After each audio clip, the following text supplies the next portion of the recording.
Halo, kembali lagi bersama saya Michelle di Larikom.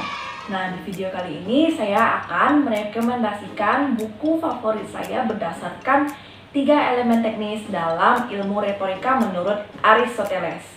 Yaitu yang pertama, logos, yang merupakan strategi untuk meyakinkan audiens dengan menggunakan wacana yang mengedepankan pengetahuan dan rasionalitas. Kedua, ethos, yaitu pendekatan moral yang menggunakan nilai-nilai yang berkaitan dengan keyakinan audiens. Yang ketiga, pathos, yaitu pendekatan yang mengutamakan emosi atau menyentuh perasaan audiens. Simple kan? Untuk lebih jelasnya, kuy, lanjut ke video rekomendasi bukunya. Sebagian besar orang pasti memiliki buku favoritnya. Nah, buku favorit saya adalah buku Chicken Soup for the Soul, Pelajaran Berharga, dan Kisah-Kisah Nyata Menyentuh Lainnya oleh Kim Dong-hwa, seorang kartunis terkenal dari Korea. Jadi, buku ini berisikan cerita-cerita menyentuh hati yang dilengkapi dengan ilustrasi yang menarik. Ilustrasi yang menarik ini berhasil membuat saya jatuh cinta pada buku ini sejak saya duduk di bangku sekolah dasar. Nah, buku ini terdiri dari 12 cerita yang menarik. Beberapa di antaranya yaitu Belajar dari Kesalahan oleh Jack Canfield, Cinta yang Tulus oleh Emma Adams, dan Pelajaran Berharga oleh Jim Rohn. Setiap cerita memberikan pelajaran hidup untuk para pembacanya. Di bagian akhir cerita, penulis juga menambahkan quotes untuk memperkuat pesan dari cerita tersebut. Contohnya, quotes pada cerita Wilma Rudolph.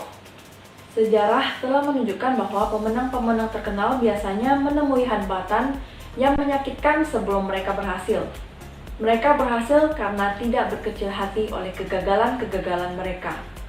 Nilai tertinggi seorang manusia bukanlah di mana ia berpijak pada saat-saat nyaman dan menyenangkan, tetapi di mana ia berpijak pada saat-saat tantangan dan pertentangan. Semua cerita di buku ini sangat menarik. Cerita yang paling menarik menurut saya adalah cerita yang berjudul Hidup Tak Ada Artinya Tanpa Masalah oleh Ken Blanchard. Begini ceritanya. Hidup tak ada artinya tanpa masalah. Pada suatu hari, George tampak muram. Ia berjalan menunduk dengan wajah yang cemberut. "George, kau mau kemana? Aku sedang kesal." "Apa yang terjadi?" "Semuanya kacau." "Kau ngomong apa sih?" "Hari ini aku hanya terlambat 1 menit, tetapi bus sekolah sudah pergi dan aku harus berlari ke sekolah. Selama tes, tidak ada pertanyaan yang keluar dari apa yang kupelajari malam sebelumnya. Ada serangga kecil keluar dari hamburger jatah makan siangku, dan Bu Smith memberiku pertanyaan langsung 4 selama pelajaran geografi. Ketika pulang sekolah, pintu rumahku terkunci. Karena terburu-buru, aku lupa membawa kunci ketika meninggalkan rumah tadi pagi." George, kalaupun tidak mendengar ceritamu, aku bisa menebak kau habis mengalami hari yang berat. Aku membayangkan bagaimana kalau harus menjalani hari seburuk itu. Tidak hanya hari ini, kemarin, bahkan hari sebelumnya juga buruk. Aku bangun pagi ini dan lagi-lagi menemukan setumpuk masalah lain. Mungkin besok sama saja.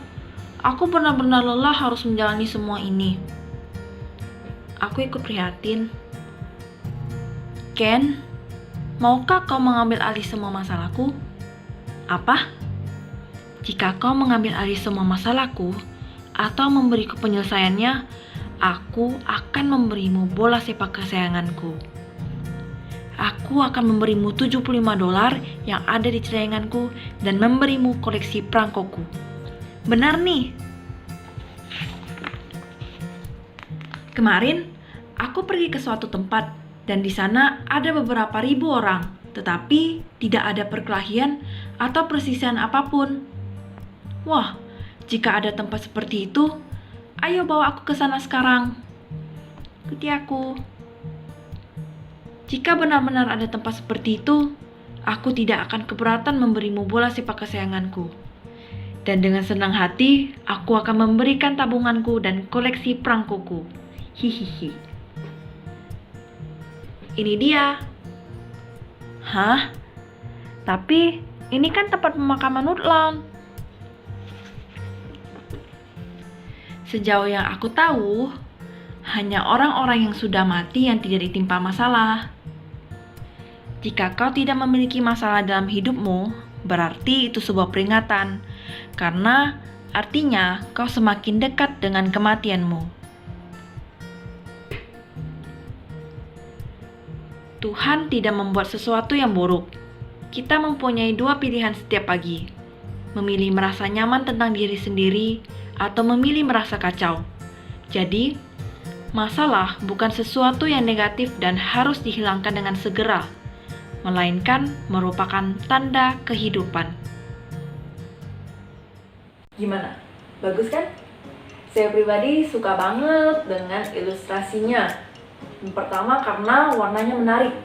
Kedua, ekspresi tokohnya juga digambarkan dengan sangat jelas oleh penulis, sehingga pembacanya bisa ikut merasakan emosi yang dirasakan oleh tokoh tersebut. Kalau untuk ceritanya, ngena banget kan? Apalagi buat kita yang sering mengeluh karena banyak masalah. Kayak masalah dompet kering lah, inilah, itulah. Tenang guys, seperti quotes dari cerita tadi, masalah itu bukan sesuatu yang negatif, melainkan tanda kehidupan. Jadi, jalani aja kehidupan ini dengan santuy. Kalau ada masalah ya tinggal diselesaikan. Jangan sering mengeluh ya guys. Kayak yang dibilang Korigor nih. Jangan sering-sering mengeluh, boy. Hadapi, rasakan kepedihanmu itu. Itulah kehidupan memang. Itulah, boy.